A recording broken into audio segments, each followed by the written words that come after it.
الحمدللہ والصلاۃ والسلام علی سیدنا و مولانا محمد وعلی آلہ و اصحابہ وبارک وسلم۔ السلام علیکم ورحمۃ اللہ تعالیٰ وبرکاتہ۔ اللہ تعالیٰ کی توفیق سے پچھلی نشست میں ہم نے معاویہ، ان کی بغاوت اور ان کی اجتہادی غلطی کا معاملہ تفصیل سے ڈسکس کیا اور یہ ثابت کیا کہ نہ وہ مجتہد تھے، نہ وہ اس منصب پر تھے کہ وہ اجتہاد کر سکتے، نہ ہی ان کے اعمال ایسے تھے کہ جو اس چیز کی اجازت دے سکیں کہ ان کو مجتہد کہا جائے، اور وہ کس طرح سے قرآن اور سنت کی صریح خلاف ورزی کرتے تھے۔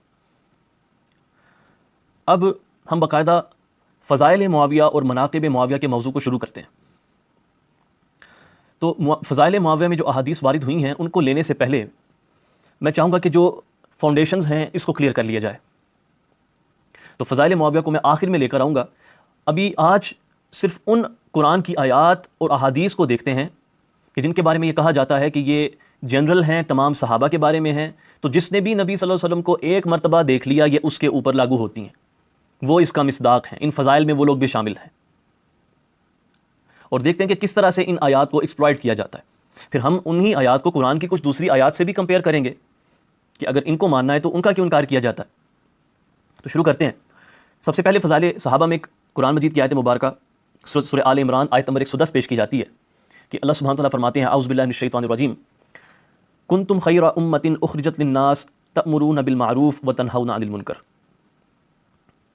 کہ تم تمام امتوں میں سے بہتر امت ہو کہ تم لوگوں کو اچھائی کا حکم دیتے ہو اور برائی سے روکتے ہو۔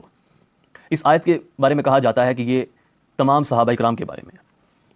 سب سے پہلے تو یہ چیز واضح رہے کہ اس کے اندر کہیں پر بھی یہ آیت میں یہ چیز مضمون نہیں ہے کہ یہ صرف صحابہ کرام کے اوپر ہی اپلائی ہوگی۔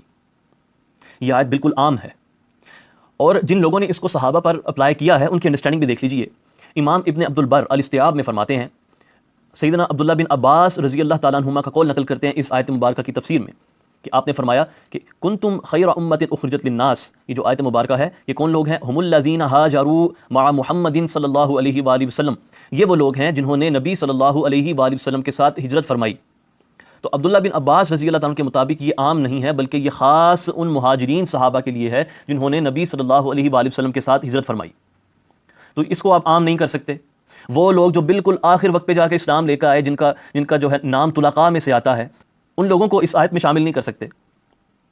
اب اگلی آیت مبارکہ دیکھیے، یہ سورہ توبہ کی آیت نمبر 100 ہے 100۔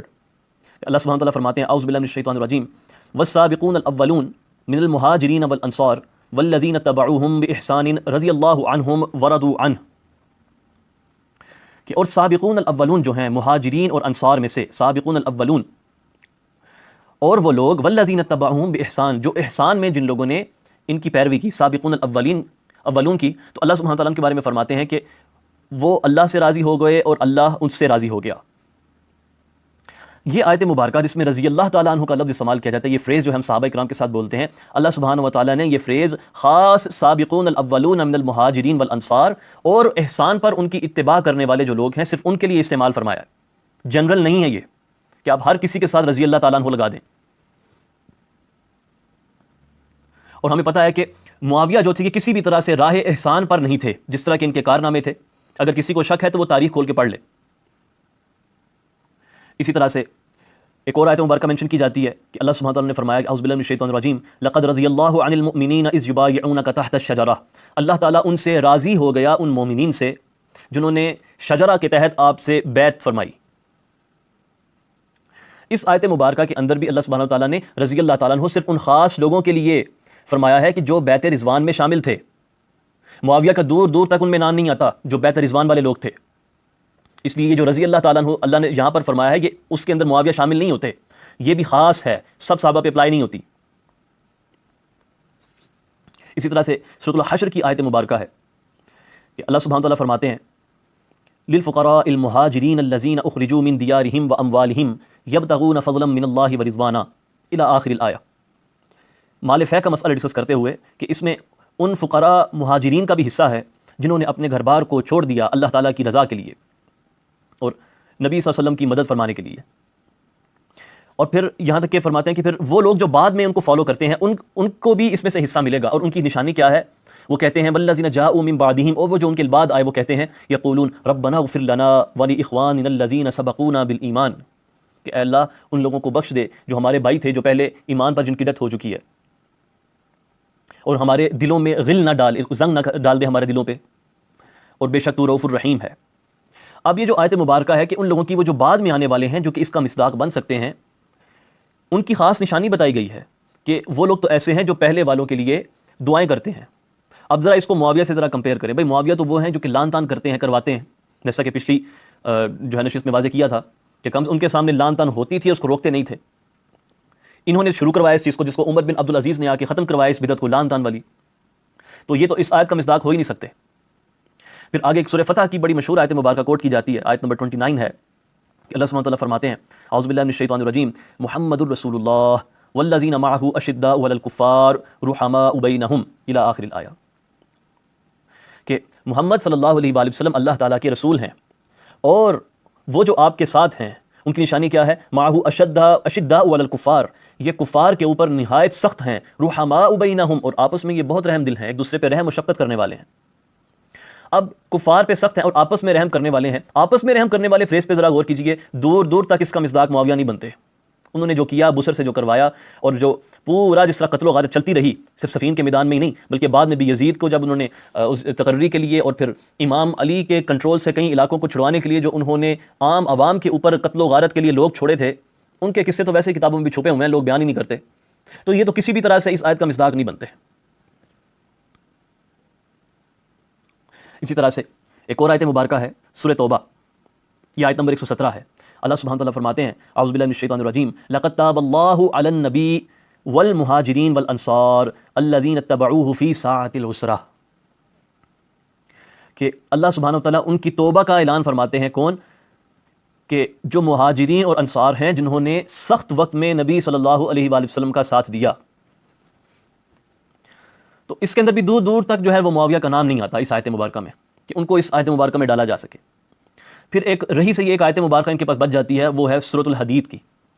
اس میں اللہ سبحانہ تعالیٰ فرماتے ہیں اعوذ باللہ من الشیطان الرجیم لا یستوی منکم من انفق من قبل الفتح وقاتل اولئک اعظم درجۃ من الذین انفقوا من بعد وقاتلوا وکلا وعد اللہ الحسنی واللہ بما تعملون خبیر، کہ اللہ سبحانہ تعالیٰ فرماتے ہیں کہ سب سے پہلے یہ چیز تو یاد رکھو کہ فتح مکہ سے پہلے جن لوگوں نے قتال کیا اللہ کی راہ میں اور مال کو خرچ کیا، وہ کبھی بھی ان لوگوں کے برابر نہیں ہو سکتے جنہوں نے خرچ کیا اور قتال کیا فتح مکہ کے بعد۔ اللہ فرماتے ہیں پہلو والوں کا جو مقام ہے یہ بہت بلند ہے، بہت بلند ہے۔ اور پھر آگے فرماتے ہیں کہ لیکن اللہ تعالیٰ ان دونوں گروہوں کے ساتھ حسن کا وعدہ فرماتا ہے، اچھے نتیجے کا وعدہ فرماتا ہے، وَكُلًّا وَعَدَ اللَّهُ الْحُسْنَى، اچھائی کا اللہ تعالیٰ نے ان سے وعدہ فرمایا ہے، اور اللہ تعالیٰ ہر چیز کو جانتا ہے۔ اب سب سے پہلے معاویہ جو ہیں، اس میں یاد رکھیے آیت مبارکہ بھی عام نہیں ہے، اس میں دو شرائط ہیں، ایک قتال کی شرط ہے اور دوسرا انفاق کی شرط ہے، کہ خرچ کیا انہوں نے اللہ کی راہ میں، اور دوسرا انہوں نے قتال کیا۔ تو معاویہ تو ان لوگوں میں سے نہیں تھے کہ جنہوں نے فتح مکہ سے پہلے یا بعد میں نبی صلی اللہ علیہ وسلم کے ساتھ آپ کی سپورٹ میں کسی قسم کا مال خرچ کیا ہو۔ اور جہاں تک قتال کی بات ہے، تو اگر یہ مان لیا جائے، بالفرض اگر یہ مان لیا جائے کہ اب غزوہ تبوک میں اگر آپ نے شرکت فرمائی تھی تو اس میں ریئل قتال نہیں ہوا تھا، اس میں لفظ اللہ تعالیٰ نے قتال استعمال فرمایا ہے، اس میں اس جنگ میں قتال نہیں ہوا تھا، تو وہ اس آیت کا مصداق بنتا ہی نہیں۔ اور پھر ہم نے پچھلی نشست میں اگر چلے ایک لمحے کے لیے مان لیا جائے کہ غزوہ تبوک ہوئی اور اس میں قتال بھی ہوا، اگر ایک لمحے کے لیے مان لیا جائے تو پچھلی نشست میں ہم نے یہ چیز واضح کر دی تھی کہ یہ جو فضائل ہوتے ہیں یہ سب کے لیے عام نہیں ہوتے، بلکہ اللہ تعالیٰ غلطیوں کے اوپر پکڑ کرتا ہے۔ ایسا نہیں ہوتا کہ اگر ایک شخص نے ایک دن اپنے ماں باپ کی خدمت کی تو اس کے اوپر سارے کے ساری آیتیں اور حدیثیں لگ جائیں گی کہ جو ماں باپ کی خدمت کرنے کے فضائل میں وارد ہوئی ہیں، اور اگلے ہی دن ووٹ کے قتل کر دے اپنے کسی بڑے کو، تو آپ یہ کہیں کہ جناب نہیں، اس کی فضیلت جو اس نے ایک دن ادب کیا تھا وہ آج تک قائم ہے۔ ایسا نہیں ہوتا۔ اگر ایسا ہوتا تو نبی صلی اللہ علیہ وسلم کو ایک مرتبہ دیکھ لینا کافی ہوتا، چاہے اس کے بعد انسان مرتد ہو جائے، مرتد ہونا پھر ایفیکٹ نہ کر سکتا۔ اگر مرتد ہو رہے ہیں اور صحابیت زائل ہو گئی ہے مرتد ہونے کے بعد، اس کا مطلب یہ ہے کہ اپنے اس مقام پر قائم رہنا شرط ہے، تب جا کر یہ فضائل ملتے ہیں۔ تو ایک طرف تو یہ آیت مبارکہ ہوگی جو واضح کر دیا کہ جب بھی یہ کہا جاتا ہے کہ جنرل صحابہ کرام کے فضائل ہیں اور اس کے اندر معاویہ بھی شامل ہیں، بھائی ان آیات کو صحیح طرح پڑھ کے تو دیکھیں نا، ان کا ذرا سیاق و سباق تو چیک کریں اور تاریخ سے ذرا ملائیں تو صحیح کہ جب یہ آیت مبارکہ نازل ہوئی تھی، اللہ سبحانہ و تعالیٰ نے اس آیت مبارکہ میں جس کو کلام کیا ہے اس وقت معاویہ ان میں شامل تھے کہ نہیں تھے؟ اب خامخواہ جب ایک آیت جس چیز کے نازل بھی نہیں ہوئی، اب اس میں بھی جو ہے اس کے اندر معاویہ کا نام ڈالتے چلے جاتے ہیں۔ اب یہ تو تھا نا ایک وہ قرآن جس کو آپ اپنے کسی مقصد کے لیے ٹوسٹ کرتے ہیں بس. اچھا اب یہ آیات بھی لیجیے. اب جب معاویہ کی ہم حرکتیں دیکھتے ہیں اس کو ذرا قرآن سے آپ کمپیئر کرتے ہیں. سنیے جی آیت مبارکہ. اللہ سبحانہ تعالیٰ فرماتے ہیں, یہ سورہ محمد ہے. اعوذ باللہ من الشیطان الرجیم. فَهَلْ عَسَيْتُمْ إِن تَوَلَّيْتُمْ أَن تُفْسِدُوا فِي الْأَرْضِ وَتُقَطِّعُوا أَرْحَامَكُمْ. بس تم سے توقع یہی ہے منافقو, تم سے توقع یہی ہے کہ اگر تم قتال سے گریز کر کے بچ نکلو اور حکومت حاصل کر لو, لفظ سنیے, حکومت حاصل کر لو تو تم زمین میں فساد ہی برپا کرو گے. جی یہ وہی جو انہوں نے کیا کہ اگر تمہیں حکومت اگر مل جائے تو تم زمین پہ فساد ہی کرو گے, تو زمین پہ فساد ہی برپا کرو گے اور اپنے ان قرابتی رشتوں کو توڑ ڈالو گے جن کے بارے میں اللہ اس کے رسول صلی اللہ علیہ وسلم نے مواصلت اور مودت کا حکم دیا. تو اللہ تعالیٰ کے کیا فرماتے ہیں؟ اللہ فرماتے ہیں یہی وہ لوگ ہیں جن پر اللہ کی لعنت ہے. اولئک الذین لعنہم اللہ, یہی وہ لوگ ہیں جن پر اللہ کی لعنت ہے اور ان کے کانوں کو بہرا کر دیا ہے اور ان کی آنکھوں کو اندھا کر دیا اللہ تعالیٰ نے. تو یہ تو ایک آیت مبارکہ ہو گئی جس زمین پر فساد پھیلانے والے وہ لوگ جن کے بارے میں اللہ فرما رہے ہیں کہ ہمیں پتہ ہے اگر تمہیں زمین میں اگر بادشاہ دے دی جائے, حکومت دے دی جائے, تم فساد کرو گے. کریں اپلائیں ذرا قرآن. یہ آیتیں کیوں آپ اگنور کرتے ہیں قرآن کی؟ اب دوسری آیت مبارکہ سنیے ایک اور. یہ سورۃ الاحزاب ہے, آیت نمبر 57. اللہ سبحانہ تعالیٰ فرماتے ہیں اور اس میں مومنین سے خطاب ہو رہا ہے کہ بے شک جو لوگ اللہ اور اس کے رسول صلی اللہ علیہ وآلہ وسلم کو اذیت دیتے ہیں, اللہ ان پر دنیا اور آخرت میں لعنت بھیجتا ہے اور ان کے لیے ذلت انگیز عذاب تیار کر رکھا ہے. اور جس نے نبی صلی اللہ علیہ وسلم کی اہل بیت کو اذیت دی, اس نے نبی صلی اللہ علیہ وسلم کو اذیت دی. اس کے اوپر احادیث متواتر ہیں. اور اذیت سے مراد اذیت ہوتا ہے چاہے وہ اجتہادی غلطی کے اوپر آپ نے اذیت دی ہو یا جیسے بھی دی ہو. ایک طرف ہمارے ہاں یہ قصے مشہور ہیں کہ انجانے میں کسی شخص سے کسی سید کی گستاخی ہو گئی تو اس سے ولایت چھین لی گئی, اس کو نبی صلی اللہ علیہ وسلم کی زیارت جو ہے وہ رک گئی. اللہ کے ولیوں کے بارے میں اس طرح کے بے شمار قصے ہمارے ہاں پائے جاتے ہیں, صحیح درست قصے ہیں. اور دوسری طرف آپ یہ کہیں کہ کوئی ایک جو سیدوں کے بھی امام, جو تمام سیدوں کے والد ہیں, مولا علی کرم اللہ وجہ الکریم, ان کے خلاف کوئی شخص خروج کرے لیکن وہ اللہ اس کے رسول کو تکلیف نہیں دے رہا. یہ عجیب ڈبل سٹینڈرڈ ہے. اب آگے سنیے یہ آیت مبارکہ. اللہ سبحانہ تعالیٰ فرماتے ہیں اعوذ باللہ من الشیطان الرجیم. لعن الذین کفروا من بنی اسرائیل علی لسان داود و عیسی ابن مریم ذلک بما عصوا وکانوا یعتدون. یہ سورہ مائدہ آیت نمبر 78 ہے اور آگے 79 کو ملائیں گے اس کے ساتھ. کہ اللہ سبحانہ تعالیٰ فرماتے ہیں کہ بنی اسرائیل میں سے جن لوگوں نے کفر کیا تھا انہیں داؤد علیہ السلام اور سیدنا عیسیٰ علیہ السلام کی زبان پر سے لعنت کی جا چکی ہے. ان کو لعنت بھیجی ہے اللہ تعالیٰ نے نبیوں کی زبان سے جنہوں نے کفر کیا تھا. یہ اس لیے کہ انہوں نے نافرمانی کی اور حد سے تجاوز کرتے رہے. حد سے تجاوز کرتے تھے وہ لوگ. اگلی آیت مبارکہ میں اللہ تعالیٰ نے اس لعنت اور اس کفر کو ایلیبوریٹ کیا کہ اس سے مراد کیا ہے. اللہ فرماتے ہیں کہ اور اس لعنت کا یہ سبب یہ تھا کہ وہ جو برا کام کرتے تھے ایک دوسرے کو اس سے منع نہیں کرتے تھے, بے شک وہ کام برے تھے جنہیں وہ انجام دیتے تھے. تو یعنی کہ وہ برا کام ان کے گرد کوئی بھی کرتا تو وہ اس کو روکتے نہیں تھے. اس بنا پر نبیوں کی زبان سے ان لوگوں پر لعنت ہوئی. اس کو ادھر دیکھیے ذرا, ان کے سامنے گالیاں دی جاتی تھی, انہیں کس طرح چپ کر کے سنتے تھے. یہ کیوں نہیں آیت مبارکہ اپلائی کرتے؟ یہ قرآن کا حصہ نہیں ہے, انکار کر دیں کہ یہ اپلائی نہیں ہوتی یا یہ منسوخ ہو چکی نہیں ہے. آپ کا پتہ بھی کوئی نہیں کہ آپ ایک معاویہ کو بچانے کے لیے ساری کی ساری آیتیں پورا قرآن منسوخ کر کے رکھ دیں جس طرح کی حرکتیں ہیں. اب آگے یہ آیت مبارکہ سنیے. اللہ سبحانہ تعالیٰ فرماتے ہیں اعوذ باللہ من الشیطان الرجیم. وَمَن يَقْتُلْ مُؤْمِنًا مُتَعَمِّدًا فَجَزَاؤُهُ جَهَنَّمُ خَالِدًا فِيهَا وَغَضِبَ اللَّهُ عَلَيْهِ وَلَعَنَهُ وَأَعَدَّ لَهُ عَذَابًا عَظِيمًا. آیت نمبر 93 سورۃ النساء. اور جو شخص کسی مسلمان کو قصداً قتل کرے تو اس کی سزا دوزخ ہے کہ مدتوں اس میں رہے گا اور پھر اللہ غضبناک ہوگا اور اس پر لعنت کرے گا اور اس نے اس کے لیے زبردست عذاب تیار کر رکھا ہے. اب جتنے یہ بے گناہ لوگ مروائے بیچ میں اس نے قبضہ کرنے کے لیے, اجتہاد کے نام پہ, مولا علی کرم اللہ وجہ الکریم کی حکومت کو توڑنے کے لیے, آپ کا اثر و رسوخ بعض مقامات پہ ختم کرنے کے لیے, پھر حجر بن عدی کا قتل کس نے کروایا تھا, پھر محمد بن ابو بکر کو کس نے مارا تھا, اتنے سارے قتل آپ کو دن رات آگے پیچھے ان کے ہوتے ہوئے ملتے ہیں. یہ آیت ان کے اوپر اپلائی نہیں ہوتی, وہ امیون ہے ان آیتوں سے. آج کے دور میں کوئی بندہ قتل کرے گا تو اس کے اوپر یہ آیت اپلائی ہوتی ہے. البتہ اس زمانے میں کوئی کر دے, اور خاص طور پر اگر معاویہ کر دیں, باقی کوئی اور کر دے تو اس کو اللہ تعالیٰ عذاب دے گا, معاویہ کو بس نہیں دے گا. یہ سوچ ہے آپ کی. یہ آیت مبارکہ کیوں نہیں اپلائی کرتے؟ یہ قرآن کا حصہ نہیں ہے, منسوخ ہو چکی ہے یہ بھی صحابہ کے بارے میں. اب آگے چلیے سورۃ الرعد. اللہ سبحانہ تعالیٰ فرماتے ہیں اعوذ باللہ من الشیطان الرجیم. اور جو لوگ اللہ کا عہد اس کے مضبوط کرنے کے بعد توڑ دیتے ہیں تو تمام رشتوں اور حقوق کو قطع کر دیتے ہیں جن کے جوڑے رکھنے کا اللہ نے حکم فرمایا ہے، اور زمین میں فساد انگیزی کرتے ہیں، تو انہی لوگوں کے لیے لعنت ہے اور ان کے لیے برا گھر ہے۔ یہ آیت نمبر 25 ہے سورۃ الرعد کی۔ تو یہ جو فساد پھیلا رہے تھے زمین پر، جو چل رہا تھا، ان کے اوپر یہ آیتیں اپلائی نہیں ہوتی۔ باقی آپ کو آیتیں یاد ہیں جو کہ کسی طرح فٹ آتی ہی نہیں سرے سے، وہ آپ لگا دیتے ہیں ان کے اوپر۔ البتہ یہ جو ان کے اعمال پر ایگزیکٹ پوری اترتی ہیں، یہ نہیں آپ لگاتے۔ اب ایک اور آیت مبارکہ سنیے، سورۃ القصص کی آیت مبارکہ ہے، اس میں اللہ سبحانہ تعالیٰ نے فرعون کا ذکر کیا ہے، اور اللہ سبحانہ تعالیٰ فرماتے ہیں کہ اور ہم نے انہیں، یعنی یہ فرعون اور اس کے جو لشکر تھے، انہیں دوزخیوں کا پیشوا بنا دیا، اور ریزن کیا تھی؟ ریزن یہ تھی کہ وہ لوگوں کو دوزخ کی طرف بلاتے تھے، اور قیامت کے دن ان کی کوئی مدد نہیں کی جائے گی،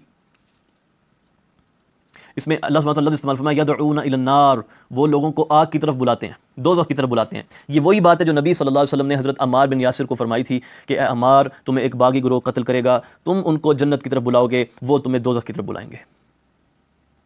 کیوں نہیں کرتے یہ آیات اپلائی ان کے اوپر؟ اب اگر آپ نے قرآن سے فضائل معاویہ اگر نکالنے ہی ہیں تو جناب والا فضائل معاویہ تو یہ ہیں۔ اب اسی طرح سے جو احادیث فضائل صحابہ میں وارد ہوئی ہیں ان کا بھی یہی حال ہے، وہ جنرل نہیں ہیں، وہ ہر صحابی کے اوپر اپلائی نہیں ہو سکتی۔ مثال کے طور پہ ایک حدیث مبارکہ سب سے کامن جو کوٹ کی جاتی ہے وہ یہ ہے کہ نبی صلی اللہ علیہ وسلم نے فرمایا کہ لا تسبوا اصحابی، میرے صحابہ کو گالی مت دو، اور اس کے اوپر ہم نے بڑی تفصیل سے گفتگو کر لی تھی کہ یہ تو نبی صلی اللہ علیہ وسلم خود صحابہ کو فرما رہے تھے کہ میرے صحابہ کو گالی مت دو، یعنی کہ آپ نے یہ خاص صحابہ کے لیے یہ بات فرمائی تھی۔ اور پھر یہ چیز بھی واضح کی تھی کہ بھائی صحابی کی کوئی ڈیفینیشن ہے ہی نہیں، صحابہ کو آپ خود ڈیفائن کرتے ہیں کہ جناب والا صحابی وہ ہوتا ہے جس نے صرف ایک مرتبہ نبی صلی اللہ علیہ وسلم کو دیکھ لیا اور وہ صحابی ہے، اور پھر جتنی حدیثیں آتی ہیں آپ اس کے اوپر لگا کے رکھ دیتے ہیں۔ چلیں آج آپ کے سامنے ایک اور معاملہ کھولتا ہوں۔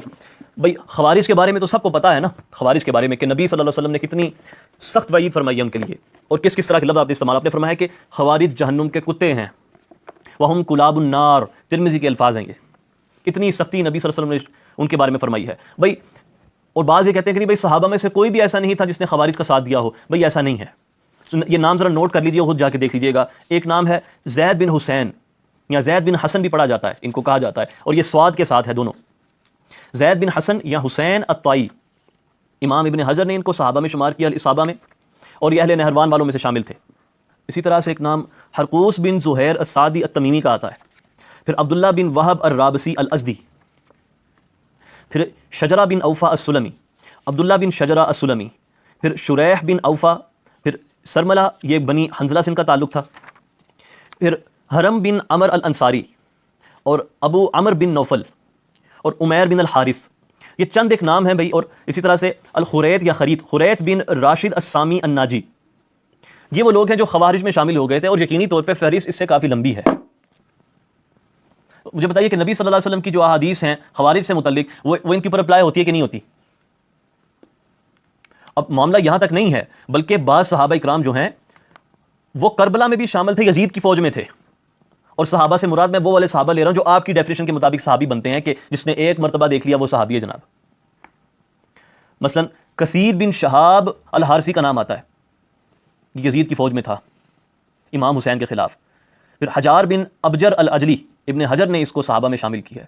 پھر عبداللہ بن حسن الازدی، عبد الرحمن بن ابی صبرہ الجعفی، پھر عزرہ بن قیس الاحمسی، عبد الرحمن بن ابزہ، عمر بن حریث، اور اسما بن خارجہ الفزاری۔ یہ وہ نام ہیں کہ جن کے بارے میں کہا جاتا ہے یہ صحابہ میں سے تھے اور یہ یزید کے لشکر میں شامل تھے۔ کہیں رضی اللہ تعالیٰ عنہ، ہے آپ میں ہمت یہ کہنے کی؟ کہیں رضی اللہ تعالیٰ عنہ ان لوگوں کو بھی؟ وہ تو اللہ کا شکر ہے کہ یزید جو ہے اس نے نبی صلی اللہ علیہ وسلم کو دیکھا نہیں تھا ایک مرتبہ، نہیں تو ہم لوگوں نے جس طرح کہ ہم ہیں نا، ہم نے واقعہ کربلا گڑبڑ کر جانا تھا اور اس کو یزید کی اجتہادی غلطی بنا دینا تھا، ایک کہ پورا کا پورا خاندان کاٹ کے رکھ دیا اس نے، جناب یہ اجتہادی غلطی ہے اس کی، ورنہ یزید کے عمل میں اور معاویہ کے عمل میں کوئی فرق نہیں ہے۔ تو اب جب ایک سائڈ کی آپ حدیثیں سناتے ہیں صحابہ کے بارے میں، چلیں اب ذرا دوسری سائڈ پہ بھی چلتے ہیں۔ جس طرح قرآن کی آپ ایک سائڈ بتاتے ہیں اور دوسری جو قرآن کی آیات ہیں وہ آپ نہیں بتاتے، تو اب ذرا ہم دوسری سائڈ پہ چلتے ہیں، جو دوسری طرح کی احادیث ہیں وہ آپ کے سامنے میں پیش کرتا ہوں۔ اب یہ حدیث مبارکہ ہے، یہ حدیث متواتر ہے، اس کی بے شمار سندیں ہیں، یہ بخاری مسلم سمیت مختلف کتابوں میں آئی ہے کہ آپ صلی اللہ علیہ وآلہ وسلم نے فرمایا بعض لوگوں کو حوض کوثر پر مجھ سے دور کر دیا جائے گا، مجھ سے دور کھینچ کے لے کر جائیں گے فرشتے، تو میں ان سے کہوں گا یا اللہ یہ میرے صحابی ہیں، فاقول ربی اصحابی، یہ میرے صحابہ ہیں، تو مجھ سے کہا جائے گا، نبی صلی اللہ علیہ وسلم نے فرمایا لا تدری، آپ نہیں جانتے کہ ان لوگوں نے آپ کے بعد کیا چیزیں گھڑ لی تھیں، کس طرح کی بدعات بنا رکھی تھیں۔ اس لفظ کو ابن عساکر نے روایت کیا، یہ تو بخاری مسلم میں بھی ہیں، وہ آگے میں روایتیں لے کر آ رہا ہوں۔ اسی طرح سے امام بخاری روایت کرتے ہیں ابن مسعود رضی اللہ تعالیٰ عنہ سے کہ نبی صلی اللہ علیہ وآلہ وسلم نے فرمایا کہ تم لوگوں میں سے بعض لوگوں کو حوض کوثر پر مجھ سے دور لے کر جایا جائے گا، اور جب میں اللہ تعالیٰ سے کہوں گا اللہ تعالیٰ سے کہ اے اللہ یہ میرے اصحاب ہیں، تو مجھ سے کہا جائے گا کہ آپ نہیں جانتے کہ ان لوگوں نے آپ کے بعد کیا کیا۔ پھر اسی طرح سے سہل بن سعد کی روایت سے بھی یہ حدیث آتی ہے، عبداللہ بن عباس سے بھی یہ حدیث آتی ہے، تو اس حدیث کے بے شمار طرق ہیں۔ اب آنکھوں میں دھول ڈالتے ہیں، کہتے ہیں جناب والا اس سے مراد امت کے بعض لوگ ہیں، اصحاب نہیں ہیں۔ چلتے ہیں ذرا ابن حجر کی طرف، فتح الباری شرح صحیح بخاری، انہوں نے بڑی عمدہ گفتگو کی ہے اس حدیث کے اوپر، اس کے طرق وغیرہ پر۔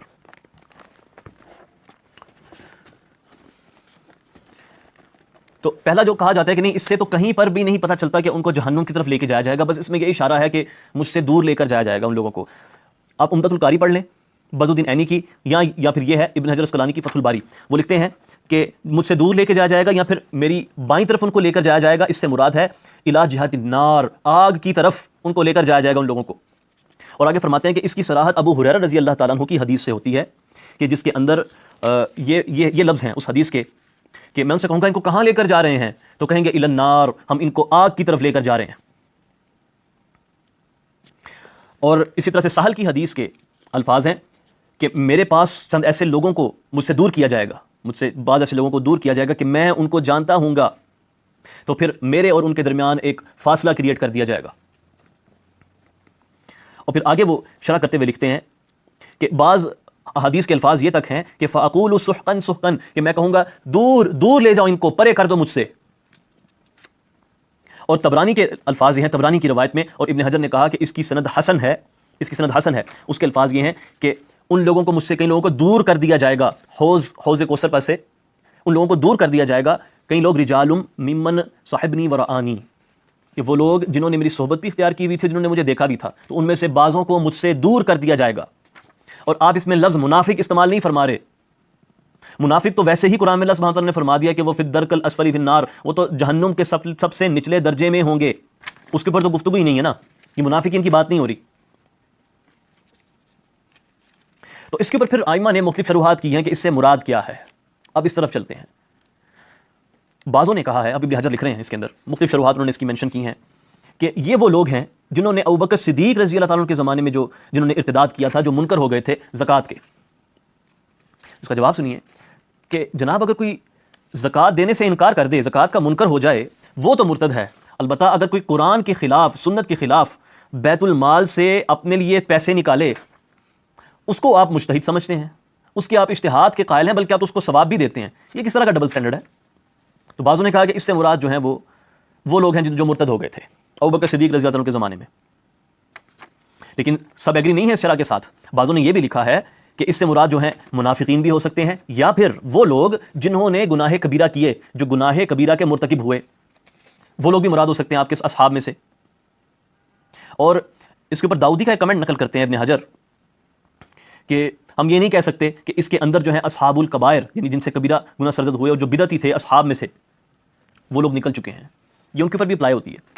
اور امام بیضاوی جو ہیں، امام بیضاوی وہ فرماتے ہیں کہ اس جو بعض روایات کے لفظ میں آیا کہ یہ لوگ مرتد ہو گئے تھے آپ کے بعد، مرتد کا مطلب ہوتا ہے پھر جانا، یہ مرتد ہو گئے سے، تو کہتے ہیں کہ مرتد سے مراد یہ نہیں کہ وہ صرف اسلام ہی ان لوگوں نے چھوڑ دیا تھا، بلکہ مرتد سے مراد یہ بھی ہے کہ ان لوگوں نے استقامت کو ترک کر دیا تھا، اپنے اچھے اعمال کو ترک کر دیا تھا اور برے اعمال کو اختیار کر لیا تھا۔ یہ سارے کمنٹس ابن حجر لکھ رہے ہیں اس حدیث کی شرح میں۔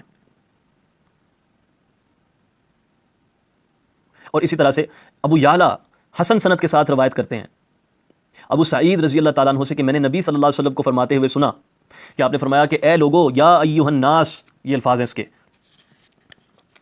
کہ میں جب حوض کوثر پر ہوں گا تو میرے پاس بعض لوگوں کو لایا جائے گا تو وہ لوگ مجھ سے کہیں گے یا رسول اللہ صلی اللہ علیہ وسلم انا فلان ابن فلان، میں فلاں فلاں کا بیٹا ہوں، میرا نام فلاں ہے، میں فلاں کا بیٹا ہوں. تو میں ان سے کہوں گا میں تمہارے نسب کو اچھی طرح جانتا ہوں، میں تم لوگوں کو پہچانتا ہوں، لیکن تم لوگوں نے بعد میں کئی چیزیں گڑھ لی تھیں، کئی بدعات ایجاد کر لی تھی، تم لوگ پھر گئے تھے اچھے اعمال سے. البتہ یہ چیز ہے کہ ہم ان کی شفاعت کا انکار نہیں کر رہے کہ بالفرض اگر اس سے مراد اس حدیث کے اندر وہ صحابہ بھی شامل ہیں جن سے گناہ کبیرہ سرزد ہوئے یا جو بدعات میں شامل ہو گئے تھے، تو ہم یہ نہیں کہتے کہ ان کی شفاعت نہیں ہوگی بعد میں، ہم یہ نہیں کہتے. جیسے کہ اس کے اوپر بڑی تفصیل سے ہم نے شروع میں ڈسکس کر لیا ہے. مسئلہ یہ نہیں ہے کہ کون جنت میں جا رہا ہے اور کون نہیں جا رہا، یہ تو مسئلہ ہی نہیں سرے سے. ہم ثابت یہ کر رہے ہیں کہ کیوں صحابہ اکرام کے متعلق جو بعض احادیث کو کوٹ کرتے ہیں اور بعضوں کو کھا جاتے ہیں، دبا جاتے ہیں، ان کو اوپن نہیں کرتے. اب اس حدیث مبارکہ کی طرف آ جائیے کہ نبی صلی اللہ علیہ وسلم نے فرمایا سب سے بہترین میرا زمانہ ہے، اور اس کے کم درجے کا پھر زمانہ وہ جو میرے بعد کا زمانہ ہے، پھر اس سے بھی کم درجے کا زمانہ جو اس کے بعد آئے گا. تو اس حدیث کو مینشن کیا جاتا ہے تمام کے تمام صحابہ اکرام کے فضائل میں، کہ اس سے مراد یہ ہوئی کہ جو تمام کے تمام صحابہ تھے یہ سارے کے سارے ہی بہترین لوگ تھے اور اعلیٰ درجے کے مالک تھے. پہلے میں بتا دوں اس چیز کو کہ آئمہ نے، امام قرطبی ہو گئے، امام ابن عبد البر وغیرہ ہو گئے، انہوں نے فرمایا کہ یہ ایک مجموعی قسم کی بات ہے. اس سے مراد یہ نہیں ہے کہ انڈیویجولی بھی وہ لوگ جو ہیں وہ ہر ایک سے افضل ہیں چونکہ بعد میں آنے والے ہیں، اس سے مراد یہ نہیں ہے. اور وہ اس حدیث سے استدلال کرتے ہیں کہ نبی صلی اللہ علیہ وسلم نے فرمایا، اس کو امام ترمذی نے، ابن حبان نے روایت کیا، ابن ابی شیبہ نے بھی اس کو روایت کیا، اس کی سند حسن ہے، کہ آپ صلی اللہ علیہ وسلم نے فرمایا کہ میری امت کی مثال بارش کی طرح ہے، کہ ہم نہیں جانتے کہ اس کا پہلا قطرہ جو ہے یہ سب سے بہتر ہے یا اس کا آخری قطرہ سب سے بہتر ہے. تو اس سے پتہ چلتا ہے کہ کئی ایسے لوگ بعد والے زمانوں میں بھی ہیں جو پہلے والوں سے بھی افضل ہیں. اور پھر نبی صلی اللہ علیہ وسلم نے یہ بھی فرمایا کہ اس کے لیے مبارکباد ہے جس نے مجھے دیکھا اور میرے اوپر ایمان لے کر آیا، اور اس کو 7 مرتبہ اس کے لیے مبارکباد کہ جس نے مجھے نہیں دیکھا لیکن وہ میرے اوپر ایمان لے کر آیا. تو اس سے پتہ چلتا ہے کہ یہ ایک جنرل پرنسپل ضرور ہے، لیکن اس کا مطلب یہ نہیں کہ آپ انڈیویجولی ہر ایک کے اوپر اپلائی کرتے پھریں. اب آپ میں سے کوئی کہیں ذرا کہ یزید جو تھا یہ صحابہ کے بعد کے زمانے کا بندہ ہے تو یہ میرے سے بہتر ہے، کوئی ماننے کو تیار ہوگا اس چیز کو؟ اگر آپ کہیں یزید کافر ہے، میں بھائی یزید کافر جو ہے سارے ایگری نہیں ہے اس کے کفر کے اوپر، تو ان حدیث کو ہم جنرل اپلائی نہیں کر سکتے. یہ نہیں کہہ سکتے کہ یہ ہر کسی کے اوپر لاگو ہوتی ہے، ہر کوئی اس کا مصداق ہے. وہ جتنا مرضی برا ہو، جتنی مرضی بغاوتیں کرتا ہو، سنتوں کا جو ہے وہ کھلے عام سنتوں کی مخالفت کرتا ہو، ان کو پامال کرتا ہو، ہم اس کے اوپر اپلائی نہیں کر سکتے. تو اللہ کے فضل و کرم سے ہم نے اس چیز کو ثابت کیا ہے کہ قرآن اور سنت ان کے اندر جو فضائل صحابہ وارد ہوئے ہیں یہ عام نہیں ہیں، یہ ہر ایک کے اوپر اپلائی نہیں کیے جا سکتے. ان کی کچھ کنڈیشنز ہیں، اگر آپ نے ہر ایک کے اوپر اپلائی کرنے ہیں تو دوسری آیات بھی ہیں، دوسری احادیث بھی ہیں، ذرا ان کو بھی اپلائی کر کے دیکھیں. اب اگلی نشست سے انشاءاللہ فن حدیث کے اعتبار سے تھوڑی گفتگو کریں گے فضائل معاویہ کے متعلق، اور اس سے پہلے کچھ مقدمات ہیں جو فضائل معاویہ کو سمجھنے میں کارآمد ثابت ہوں گے، ان پر گفتگو ہوگی. وما علینا الا البلاغ المبین. السلام علیکم ورحمۃ اللہ تعالیٰ وبرکاتہ.